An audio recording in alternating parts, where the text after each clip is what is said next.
I'm Logan Crawford, and right now on Spotlight, I'm delighted to welcome Elder Roger Bernard Anderson Sr. to our show. He is the esteemed author of a wonderful book, an inspiring book called God's Protection in the Midst of Danger. He is also an associate minister at Faith Apostolic Church of Tuscaloosa. He combines his profound educational background with heartfelt spirituality. He has journeyed through diverse academic landscapes, ultimately obtaining a ThD in theology as the class valedictorian. We are delighted to have this distinguished author join us here today on Spotlight. We thank the team at Authors Reputation Press for helping us put him in the spotlight today. And we ask viewers like you to support writers like him by subscribing to our channel. Roger, thank you so much for joining us here today on Spotlight. Thank you, Mr. Crawford. Good to see you today.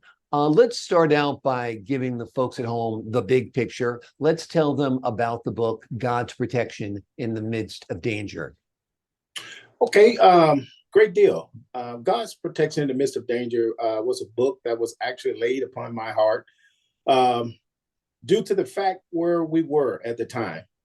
Soldiers actually leaving home, some of us for the first time in life, being separated from the families, friends, and the book, I wanted to bring a closeness to all the soldiers that were there, their families as well. Wanted to give them a little insight about, even though we are miles apart, we're still felt within our spirit that God is with us.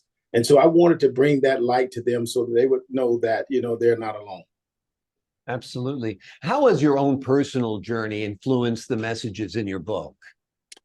With my personal journey, it was tough. Being away from home, from family, friends, loved ones, for the first time, and not knowing the significance of where you was going, what was going to happen, and whether you was going to make it back home or not. So I had to dig deep within myself and within my spirituality just to comfort myself, for one. To encourage myself that, hey, look, God is with you, irregardless of how it may seem. And that message can be portrayed to your other soldiers. Absolutely.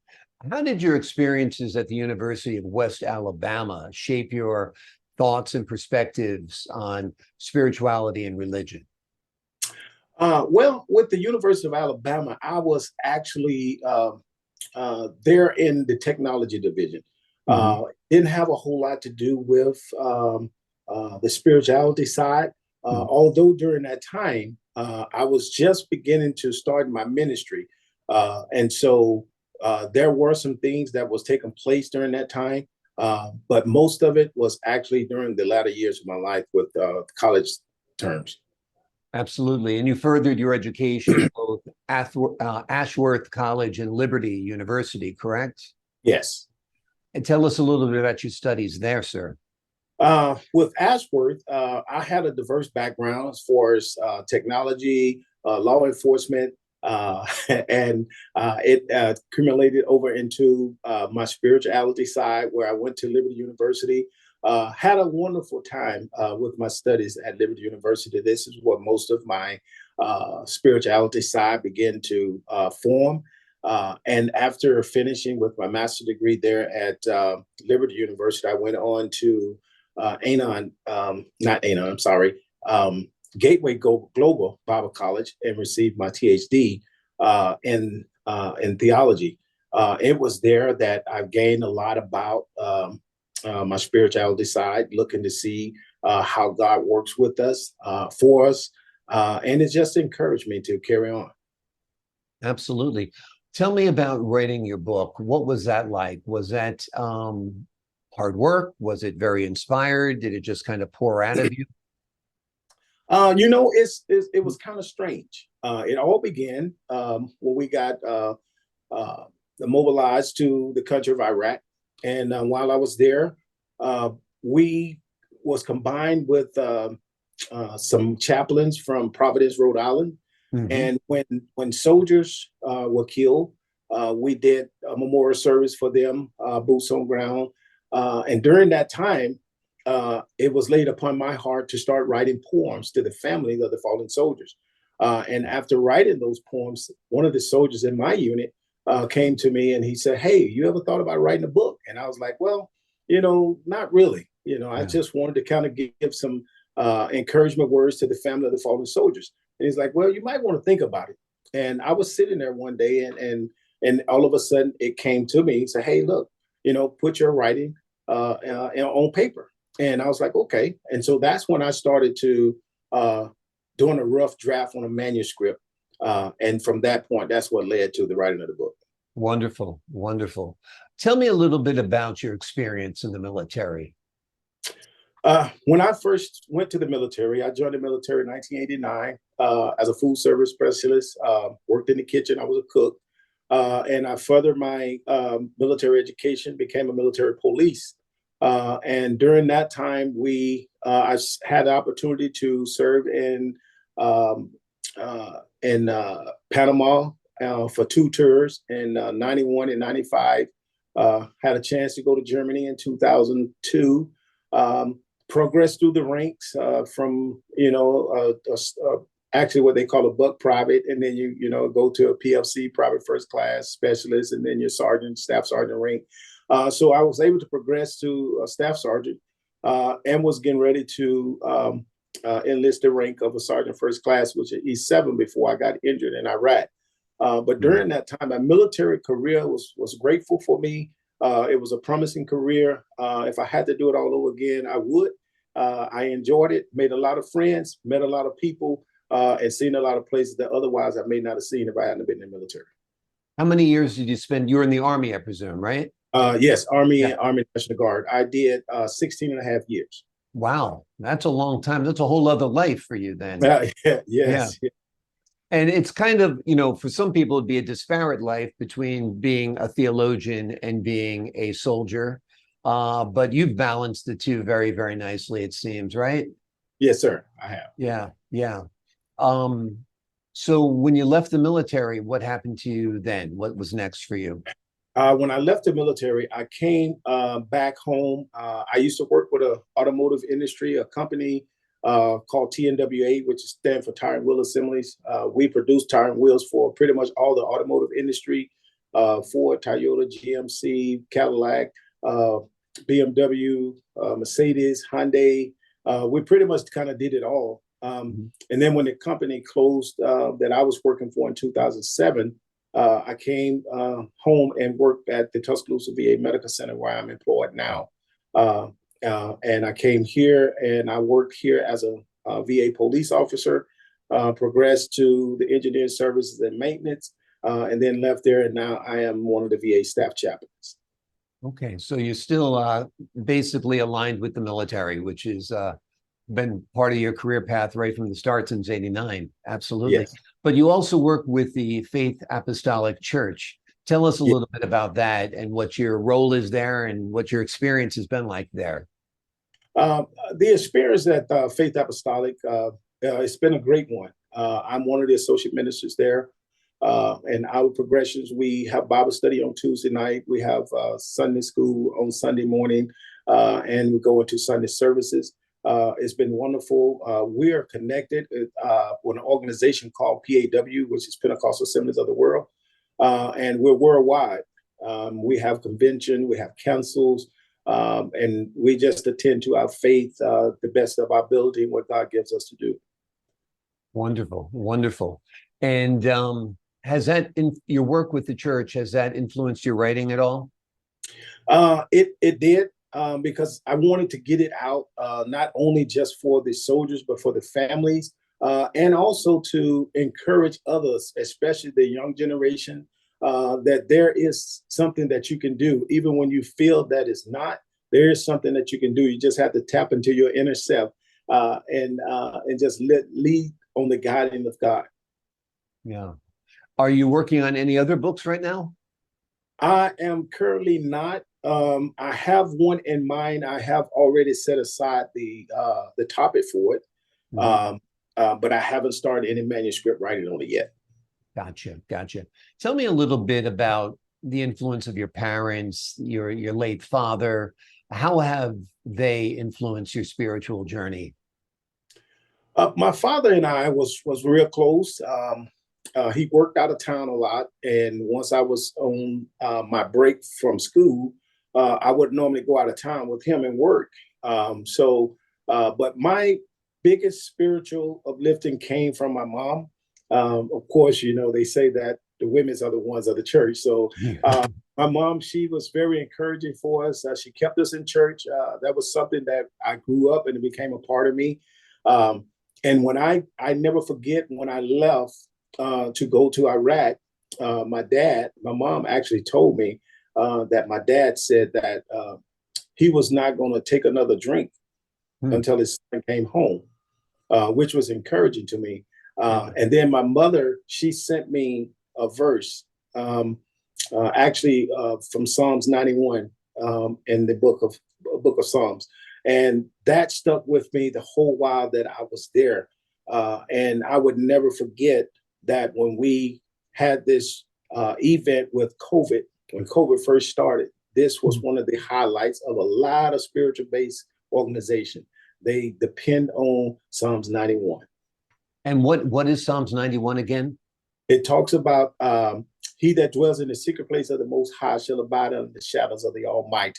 And it continues to go on about the Lord is our rock and our fortress, in whom I trust.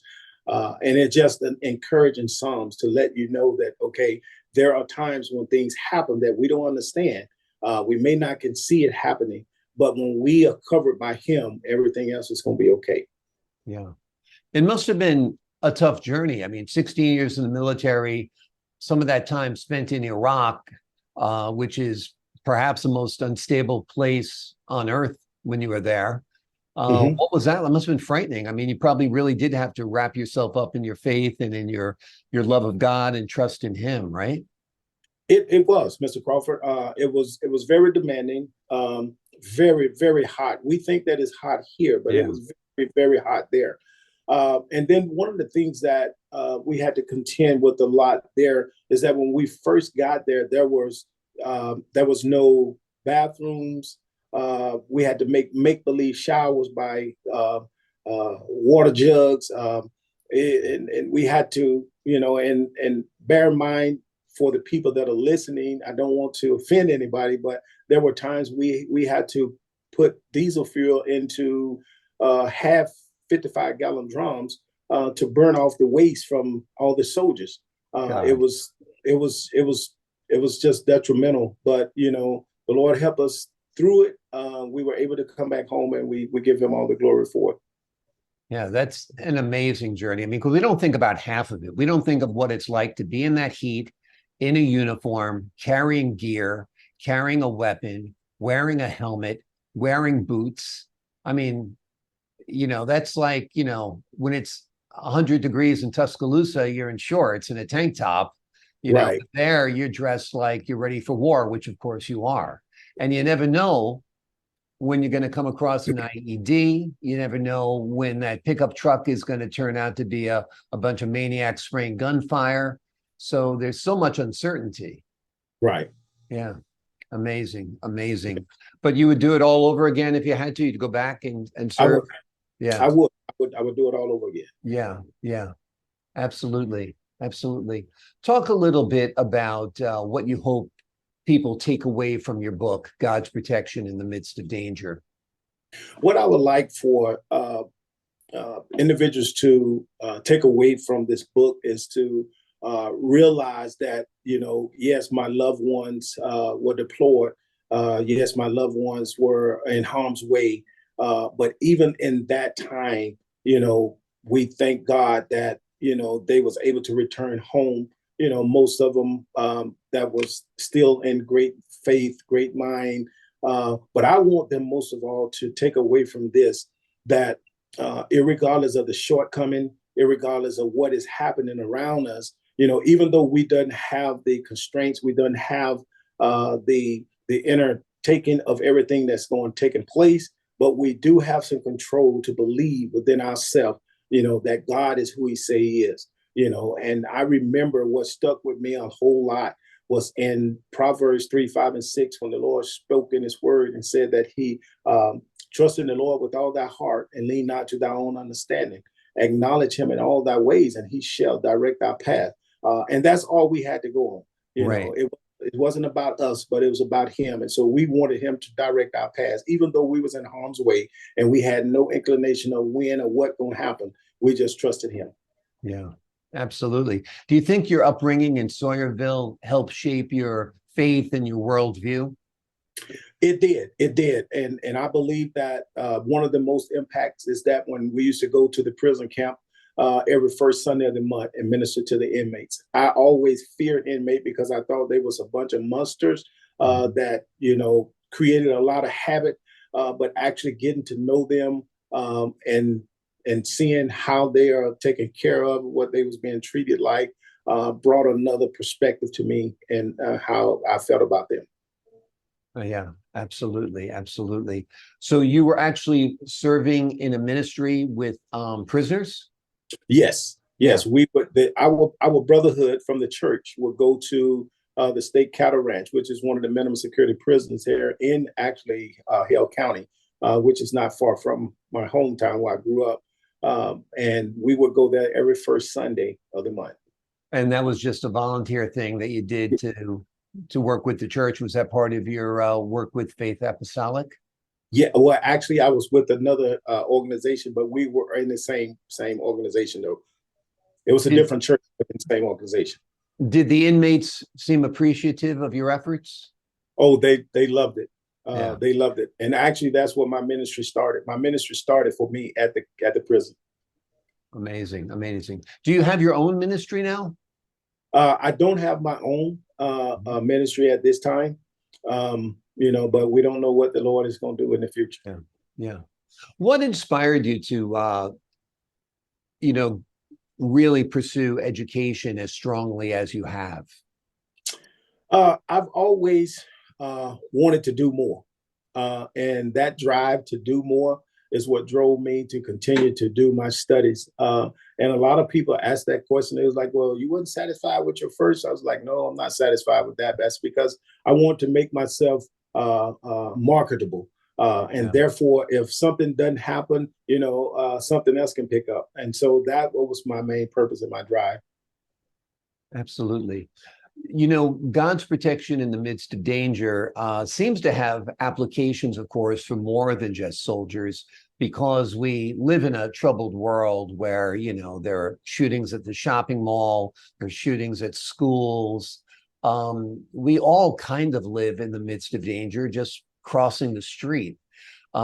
Is that kind of the point of the book, that God's watching us always? Talk to me a little bit about that. Yes, it is. And when we look at the big picture, even though we as soldiers was in a dangerous place, and it seems like we were under attack from perspective where we were, but when we look at it here in our own country, we have a lot of this going on as well. Like you say, shooting in malls, robbery going on, a lot of things that take place. And even with all that, I want to inspire others that read this book to understand that we don't have to go through this.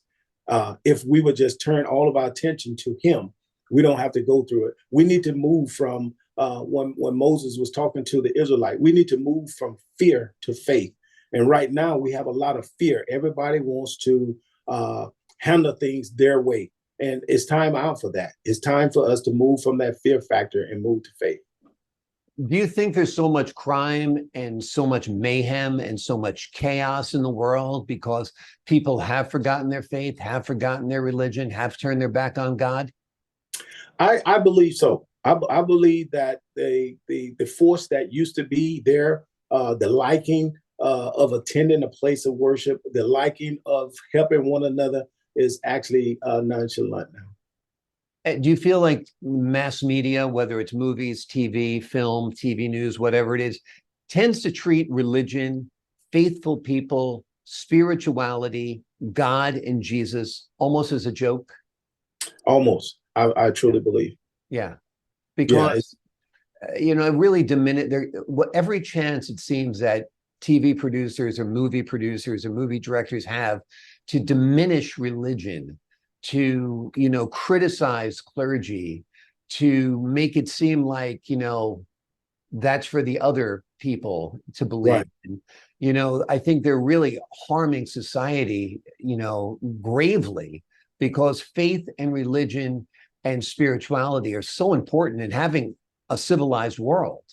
It is. And Yeah. when we look at it, Mr. Crawford, just think about it. I remember when I was in grade school, we get to school. The first thing we did was we said we had a student that was brought up to the principal's office, get on the loudspeaker, and they will lead us in the Pledge of Allegiance. Right. After the Pledge of Allegiance, we would have prayer.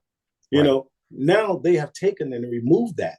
Right. From and it's sad because Yeah. because of what has happened. But they want to remove that, but they want to give rights to everything else. It just doesn't make sense. I mean, why is swearing allegiance to this great country that everybody here has come from somewhere else? Right. Everybody else came here to escape. Everybody came here for freedom. And that's a great country to swear allegiance to. Why should that stop? I don't get it. Why should prayer in school stop? I don't get it.